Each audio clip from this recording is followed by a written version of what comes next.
Hi guys, welcome to another episode of Minutes with M&M. I'm Missa, that's Mena, and we're happy to have you back. This episode we're going to be talking about a show that we've actually never really mentioned before. It's called Marvelous Mrs Maisel. It's the final season, season 5. It has 5 full seasons. If you haven't heard about it, check it out. But yeah, let's get into it. It's pretty funny. Although now I feel like we've talked about it in a video before, but like maybe shortly. No, I doubt Doesn't matter. But yeah, it's the final season. The show's over. It's really, really funny. It's by Amy Sherman Palladino. And she did Gilmore Girls. So if you like Gilmore Girls, if you like Bunheads, and she has her people do cameos. So if you want to see them, come watch the show. Really funny, super funny, great dialogue, very fast spoken characters who say witty things that normal people can't say because nobody thinks that fast. And the final season basically revolves about Mira Maisel, who they call Midge, and she wants to be famous, and this season is her finally doing it and getting there. And it is rewarding, and it is great to see her and Susie's friendship and things happen to people. I have mixed feelings, so I think I'm going to hold that till the end and kind of talk about some of the other things that happen throughout the season. And the first thing I'm going to say is give a shout out to such a minor character, but I am so happy for May. Like, when she came back and said, I moved to Chicago, I have had an abortion, I wanted to applaud her because yes, do not let your life be stifled by some man who wants to marry you and make you the stepmom to his 2 kids for his first wife who he's still in love with instead of becoming a doctor. Can you imagine? Also, love it. Just a general, God, I hate men so much. Because Joel has this whole tantrum where he's like getting drunk and fighting with her parents and acting like the world is ending. You don't even want that baby. You don't even really want to marry May. You're in love with Midge. Like, literally, May aborting this fetus is a solve to all your problems. Now you don't have to marry someone you don't actually want to marry or really care about. Mm-hmm. And you get your happy ever after with Midge. So, I am so glad he got punched in the face. Yes. But basically, men need to relax. You don't even want this baby. Stop crying about it. Anyway, shout out to May. We saw her one time this season, which is fine because she wasn't so like important. But the fact that like we had so much of her in season 4, like, what was the point of pretending like Joel was gonna move on? Mm-hmm. Joel is not the main character. Shout out to Milo Ventimiglia. I just love seeing him on screen. So I was happy to see him. You know what? I accept that because my good friend Blaine Anderson, I know that's not his name, but Blaine from Glee, he was there for one scene. Obviously, his name is not Blaine from Glee. You know who we're talking about. Darren Criss, we love you. It was great to see you for 5 seconds. He was there. There were a lot of cameos this season. We had Sutton Foster. We had quite a few people. They said, you know what? Why not? It's the last season. Let's get into it. So shout out to the minor characters who basically cameoed and left. Let's focus on the main characters of this show. This season did a couple of things that I liked, which was a few flash forwards because like they weren't going to show us 50 years of Midge's career. Yeah. So it was fun to kind of see what happened in the future. And one of the things was like she wasn't a great mom. Like Esther and Ethan both had their issues with her. Yeah. And I really, really liked that because Midge did a lot of things and a good mother is not one of them. Yeah. Like she loves her kids, mostly. But she's very much, I think there was even a line this season where she was complaining about something and her parents were like, we didn't make you have kids. And she was like, well, you built the environment for it, which is accurate, but it also kind of alludes to the fact that mothering isn't like her natural thing, which is so funny because when they were younger, you see Joel being like, oh yeah, Midge wants 3 before 30. Like she had this script of her life that she was going to follow, even though it's not what she really wanted. And I'm glad that she got her success, but it kind of sucks that it came at the expense of her kids, but yeah, here for the realism. In regards to the future, Susie, she had a whole episode about her, and I'm so happy. I loved that episode. I just loved not seeing Midge for that long.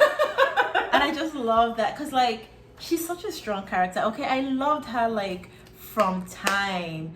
What did I see her in? Was she in like a Cinderella story, or am I making that up? That's a question I don't remember. But I've seen her in so many things, and she finally got this like main breakout role. Like this is not her breakout role. I'm so sorry, but like she was the main character in this season, and her acting was so strong. And I just really enjoyed watching her like throughout this season. She's such a hustler. Like it just comes naturally. She doesn't give up. She knows how to spot talent. I just loved it, and like having her gain that award, and like seeing so many big people in the industry come and say things about how they respect her. In those days, like a female manager who looks like a boy, I'm sorry, like it's not. No, you're right. Like it's not easy. Like literally in my notes, I wrote down, no one is a harder worker than Susie. Susie was on the grind. Susie, like she did it for all her people. Like I loved when she was working for her comedian and she went into a gay bathhouse and she accosted this man and said, "You're gonna put him in the movie." Like, but for Midge especially, she was willing to move the heaven and the earth to make things work for Midge. And honestly, I kind of feel like Midge didn't deserve it, but that's look.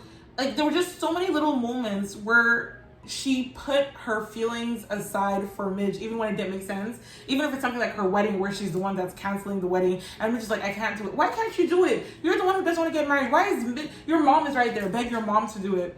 Why is Susan the one that's doing all this work to make this happen? Susan was like in love with Midge, but she wasn't, which is what I'm really glad for. Like, because she's a lesbian, and I hate the trope of like a lesbian character who's in love with a straight character and dies for them. So I just like, I'm glad that she wasn't like in love with him. Yeah, in like a, not in a romantic way, but like I don't know what other way. You understand, we all understand. And she was always willing to do so much. Like she was so pained when like the Jack Parr thing didn't work out that she didn't even want to call the other client. She's like, no, has to be Midge, and like it's Midge's turn, and she fully believed that. Even her talking to her ex to get Midge a spot on the show. First of all, the fact that she did that, like something that breaks my heart for Susie's storyline is her sexuality, in the sense that like when they're doing the roast, which is what in the 90s, 2005, I forget. I think it was in the 90s. It's like one of the comedians says, "Oh, is she gay? Is she straight? We don't know," and it just made me a little bit sad because it means like she never came out. She never like had a long-term partner that she like got to be happy with. And like it was clearly like a really sore subject for her. And like we don't know if, you know, Jack's wife was the last person she was ever in love with in a romantic way. But it broke my heart a little bit. So seeing how much she was willing to give for Midge in that moment, because, you know, when she was telling the story about how like she really believed they were gonna run away and have these kids together and have this like, I think sometimes Susie came across as like harsh, and you're like, oh no, she doesn't want to have the family or kids, but it's like, no, she thinks it's something she's never gonna have. Softie. What do you mean she's harsh? Like she's a softie. See, I understand. Like I understand. She relates to the situation. No, but seeing that Susie got her flowers, that she got the Oscars and the Emmys, and she was getting shows put on. I love that at the end of the day, her hard work was recognized and her value was seen. And I just, if that was the only thing that happened this season, that would have given me all the joy in the world. That was my biggest highlight this season. Facts. I'm sorry. Facts. It. They got into a fight. Like, random thing that happened this season is the Susie and Midge fight. Like, Midge had some right to be upset, but just because of how hard Susie worked, personally, I feel like she was so dramatic that they didn't talk for years. The only thing that I will be okay with is the fact that Midge is the one that reaches out first. Yeah.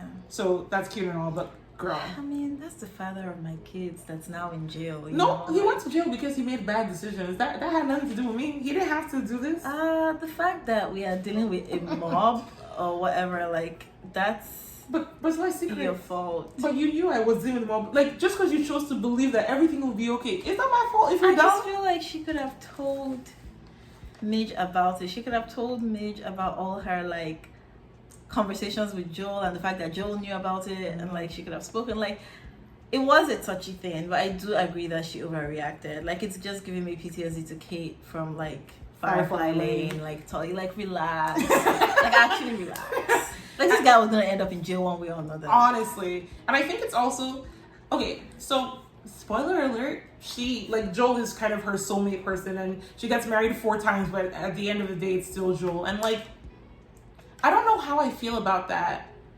I don't hate Joel. I actually think him and Midge have some really cute chemistry sometimes, and I can understand why they were so drawn to each other. But it's like, Midge, why did you marry 3 other men? Because like, she's confused. Why are you confused for 60 years? She can't even break up with them. It's because it's the same thing as Ben, right? Like Ben was perfect, and like he was a surgeon. This is from earlier seasons. Like he wants to be with you. He supports his career. He's tall. Yes, all shades of Joel. And then she cheats on him with Joel and then runs away and ends their engagement without even talking to him properly. We have a cheating episode coming up, so maybe we're going to mention this situation. But like, you're so right, because one of the reasons why she divorced or called up one marriage was, he doesn't make me laugh. Does Joel make you laugh? Because the entire premise of the first season was that he's not funny and you are more funny than him. Like comedy is not for him, but comedy is for you. So she was just looking for an excuse. You know when you're spiraling, you're like, the dress is the wrong color. He doesn't make me laugh. Joel doesn't make you laugh, and I love that. Honestly, and now when Susie said Joel's not funny either, girl, what are you saying? It's whatever. I guess she was rich and whatever, but I can't imagine how awful that must have been for the person she left at the altar. And you know, they made that joke that like for the next 6 movies he made named character after Susie that were the villains, and it's like Susie was still getting the brunt end of the stick, even though Midge is the one who wanted to call his wedding.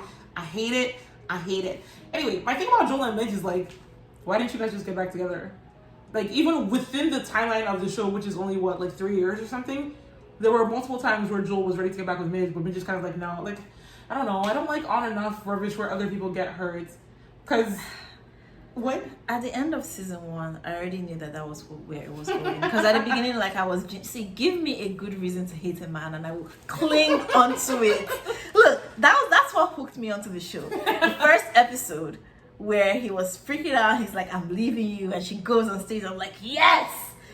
You need to show him that he ain't shit and you are shit. And then at the end of season 1, it was like, maybe I think they slept together or something, like it was a one day, will day situation. And I just knew that the end was gonna be her with Joel, like for or whatever. What? Like I was just like, fine. Especially because they give us the flashback this season of him like hooking up with his like secretary, and there's still no justification for it. Midge was a perfect wife. He was bored. She cooks fresh for you. She keeps the house clean. She has her kids perfectly. She measures her waist every single day to make sure she doesn't gain an inch, even in pregnancy. He lives for the drama. She needed to do a little bit more of a pizzazz. She needed to cheat on him so that he would be begging.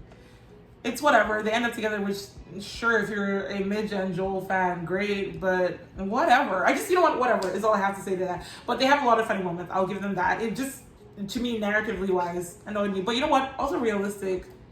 But whatever. Moving on to things that make me happy. There is no one on the show that is funnier than Midge's dad. Abe Weissman. So is Rose is hilarious, but Abe, he sits on a pedestal for me. Because everything he said, like even when he's making me upset, I am dying of laughter. And this season had so many gems. Mm-hmm. Everything from telling Ethan, death comes to us all. Ethan is scared of going to sleep and you're like, a plane can fall on you. Okay, but he's so obnoxious. Remember when he thought there was this deep meaning to this play that they had, and Rose was like, no, we must find out. Oh my God, and when he just could not accept that, what's his name of their child? Oh, that Ethan is the dumb one? Mm-hmm. Like, he was like, no, you spoke to him? No. But so do not speak to him for like the first 7 years of his life. Like, what's not clicking? Like, what's... No, but I think what also makes him so great is that he also has like moments that are so heartwarming. So his dinner with his coworkers where he realizes that he failed Midge as a father because he was being sexist by prioritizing her brother. It made me so happy because I might not always like Midge, but the fact that her parents constantly kind of overlooked the achievements for the time especially was infuriating. So him just sitting there by himself, so it's not like Midge is the one that said, hey, notice me, Papa. He just by himself was like, oh, I fucked up. And at the end, when he finds out that she's gonna be on the show and he's like, I'm gonna be there, like it's emotions. I'm not gonna lie, like Midge annoyed me so much, but the final episode was so rewarding to watch. Like it was in my feels, like watching the parents like finally recognize that, wow, like our daughter is somebody, like she's on stage. Like it took them long enough, but just like watching everyone rally to just come and support, like I didn't even know where it was going. Like I thought she was just gonna sit on the stool and just, whatever, accept. But the fact that everyone was there and they like recognized that it was a big deal to her, like it was so heartwarming to watch. Okay, so Midge, I don't think I was ever able to forgive Midge. So she was consistently doing things that were upsetting to me, and there were minor things, not even minor, but things that I was able to sweep under the rug, like getting your father fired. Major thing, but I was able to let it go. I could not get over what she did to Shy Baldwin as a gay black man, and the fact that she still thought she was a victim. So last season, her and Susie going to his wedding and being little bitchy brats about it, like they weren't the ones who did something wrong. That just was unforgivable to me. So this season, when she's like, oh, I'm going to be serious about my career and everything, I really went in with an open mind of like, I'm really, really excited to root for Midge, but she still had multiple self-destructive moments that drove me over the edge. And I can't even, everything from her fighting with Jack and being like, oh, like, no, it's the wrong laugh, and like yelling at him in public. He's your boss. Sorry, you mean Gordon. Oh my God, I said Jack, yes, Gordon. Like yelling at him. No, but like, that turned him on. You know? You could argue that she was playing the game. But she wasn't. That's she was the just issue. being Midge. It's just like, you don't take anything seriously. Ruining the play. Like, the garbage, like, you know that Susie's dealing with the mob. Like, Susie hasn't even done anything wrong to you. Like, I'm sorry that this rule that you didn't know about exists, but now you're half-assing it, and now they're threatening Susie. Like, these things where she has no regard for anyone but herself, because her feces are hurt, and she's upset.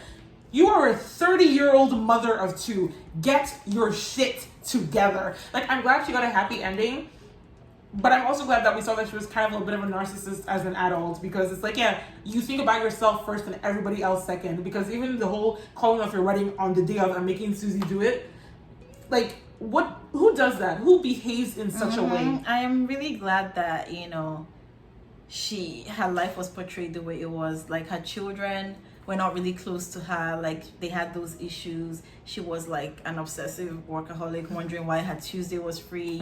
She was in this huge house alone by herself. Like, it makes sense because that's who you are. Yeah, no surprises. And like, there were a few times this season where I feel like they actually showed some realism under the comedy. So like, the fact that the Weissmans were just kind of feeling like they own Zelda, like, the inability to release her from the shackles, like calling her in to do things. She wrote a book for you. You don't want to open the book to see how to do things. You're calling her, how do you do this? How do you do that? Like, I know it was funny, but all it did was piss me off, because she's been with you guys for over a decade, and like, it's very much when rich people are like, oh, our maid is like family, but no, your maid is like your maid. She's an employee that you don't respect.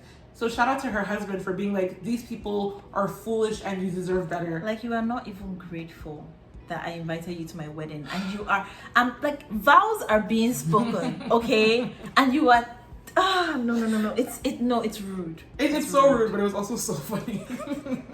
Like, that's the thing. At the end of the day, it is a comedy. It is funny, but like, because they were like, did she say we're a burden? Like, she doesn't say her vows right now. She's literally getting married. It was just little moments like that where you kind of remember that these are rich upper class people who kind of do whatever the hell they want. And I loved, like, when, like, a moment that kind of close to that was when Susie was, again, not really pushing for her male comedian because she was mad at Midge, and then her receptionist Dana goes, because she's like, he's Midge, a black man. He's a black man. Like, I'm sorry, fuck? bro. At the end of the day, like, if nothing works out for Midge, she still has rich parents and a rich parents-in-laws.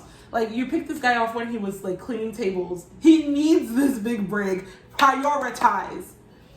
But it's all good. It's all good. It's still a good show. It still made me laugh. I really enjoyed so many things. I loved going to see Midge go to work, even though she was not a serious babe, because you're going home to change your outfit twice and nobody's stopping you. But I loved seeing her, like, have a job that felt a bit more corporate. Like, a lot of her jobs are like, oh, I'm working on stage in this place, or things are kind of shaky. But it was nice to see her working.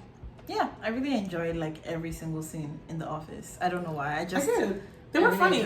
Even though there were side bit characters that we didn't learn everything about them, they did a good job of like. I really like the producer. The producer guy, love him. And the actor who plays him. The actor who plays Gordon, I really have a crush on him. I'm so sorry. I love everything I've seen him do. And so, like, yes, he was annoying. Yes, he didn't let her on the show. Yes, like, that's fine. Okay, but I agree with that rule, by the way. That if you work on the show, you can't be on the show. Yeah. I agree with it. And also, it's like, okay, even if I change the rule now, why should I change it for you first and not these people who've been working here for years? Yeah, but it was so funny because, like, literally one day he's like, get me someone off the street. And she's like, no, not you. Anyone but you. Anyone but you. You know what? Maybe she could have slept with him. All this, oh, you know what? We can't do this because what the story is going to be is blah, blah, blah. Girl! No, but you know that's true because she had that whole speech to Susie where she's like, if you don't do this, I'll know that there was something you weren't willing to do. Okay, have sex with Gordon, babe. If it's so important, if you're gonna do everything you can do, if Susie has to bleed for you, show me you want it. Have sex with the handsome man who wants to have sex with you. Like Queen Charlotte said, it's not like what I'm asking you to do is hard. It's not hard. No, because look, he was cute, and his wife was fine with it, so it wasn't even really cheating. Like, take one for the team. Honestly. On a sadder note, something that was kind of sad was Lenny. It was obviously a little bit more expected. He's based on a real person. We know that his life turned in a certain direction. And I guess that's one of the things when you have like historical fictions, because like with Bridgerton or with The Great, where like some things are true but some things are fake. And I think with the other two, they're just so far in the past that I don't care. Like, who cares? It was hundreds of years ago. Who gives a shit? But with this, it was like 50 years ago. He still has descendants that are alive, and I think his daughter is even still alive. But it was sad knowing that was the direction that was going to go in, because the actor for that role is phenomenal. Love him. Chef's kiss. And he and Midge had great chemistry, and I love that storyline. And it would have been really, really nice if it could have magically ended on a high, where even if he's not famous anymore, we see him in 19 whatever, and he's supporting Midge, or he wrote a book and he's like, how I met the Marvelous Mrs Maisel before she was who she was. So kind of seeing his downward spiral made me so sad, because he was one of the best recurring characters on the entire show. Mm-hmm. But hey, what you gonna do? Sometimes life is just a little bit sad. So Rose's storyline was very funny, because those people who were after her business, they took it quite far. Like, you know what? I like it, because when they introduced the female mob, or the matchmaking mob last season, I was like, what is this? But then they burned down the tea rooms this season. I'm like, oh, y'all meant it. You guys were a mob. You're a criminal organization committing crimes. That's Great so job. funny. That's so funny. It was great to see Lorelai Gilmore's mom as well. So we got that mini cameo. But Rose didn't have a ton this season. I'm not gonna complain, because she's had other storylines in past seasons, but I think she was just kind of, I'm hosting an event. Mm-hmm. Abe too, Yeah, it's true. They really took a secondary seat this season. Yeah. It was about Midge's journey. It was like, okay, we have one season for her to blow, so let's just wrap it up. Also, I know she was like, I've been working for this for so long, and I'm not trying to it took 3 years for her, from having no career to being the Marvelous Mrs Maisel. Also, she could have gotten there sooner if she didn't keep fucking up all the other chances that she had. So I'm so sorry. I just don't believe that. There was a Sophie Lennon thing. There was a thing. Shy Baldwin. Yeah. Mm-hmm. There was the first time she was supposed to be on the show and she played herself. Mm-hmm. It's interesting, because I guess what we're supposed to see is that she's a generational talent. So people hear her comedy and oh my god, this is so funny. Oh my god. And obviously it's hard to translate that on screen, because we're like, okay, this joke is okay, I guess. But basically she was destined for greatness the moment she decided she wanted to be a comedian, which is wild, because if Joel had not kicked her out, she'd have just stayed in that house, had baby number 3, and been a housewife till she died. Apparently. Crazy. But I enjoyed so much of what they did this season. I loved seeing her college friends. Sometimes in TV shows, it's like, where are your friends? Where are the people you used to hang out with before this story began? Yeah. So I like the idea that they're all kind of just housewives who are being housewives in their different cities, and they don't spend time together. Mm-hmm. Overall, super strong season. Yeah. I think the most emotional moment for me in the entire show was when we thought Joel's dad was dying, and him and Abe had that really emotional moment in the hospital. I was crying, and I thought that I'd have something similar this season, where I'm like, oh, we're wrapping up, they're gonna emotionally gut me, but no. I felt it. I felt it at the end of the season, because I've been watching this for 5 years. It's just nice to see the end of the journey, and I really, really enjoyed watching Susie's life come into place. I was so proud of her. I love her episode. That was my favorite episode in the entire season. I don't know what, I just loved that episode, and just having that last scene of them talking on the phone together when they're old. It was oh my god, you guys are still anyways, it's over. It is over. Random side note, I love that Esther was a genius. I really, really appreciated the random gender swap, but even in the future when she's at therapy and she's the person that really got me was my granddad. So even though we didn't get to see the relationship, it's good to know that Abe and Esther stayed close. Mm-hmm. And it gave me positive feelings, which is all I need. Oh my god, I just remembered Abe hiding candy in the book so that Abe is so funny. Abe getting flirted with this season with the star who put her hand on his thigh. Abe was shook. He could not. He said it's before 7 p.m. on who does this on the day of the week. He could not in that. No, Abe was the funniest character in the show to me. Yeah. And I enjoyed every moment of what we got of him. It was an Amazon Prime show, and again, we criticized I think another show about this, but like I feel like Amazon Prime doesn't like advertise their shows enough. Yeah, I think they really, really pushed Marvelous Miss Maisel the first 2 seasons, and then they just stopped. Yeah.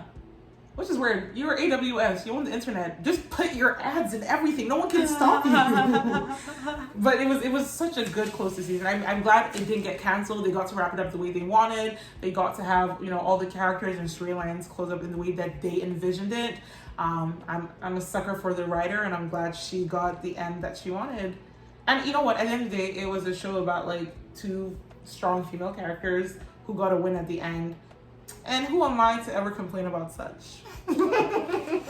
Well, thank you so much for listening. Let us know in the comments what you think. Like, share, subscribe, and we'll catch you in the next one. Bye.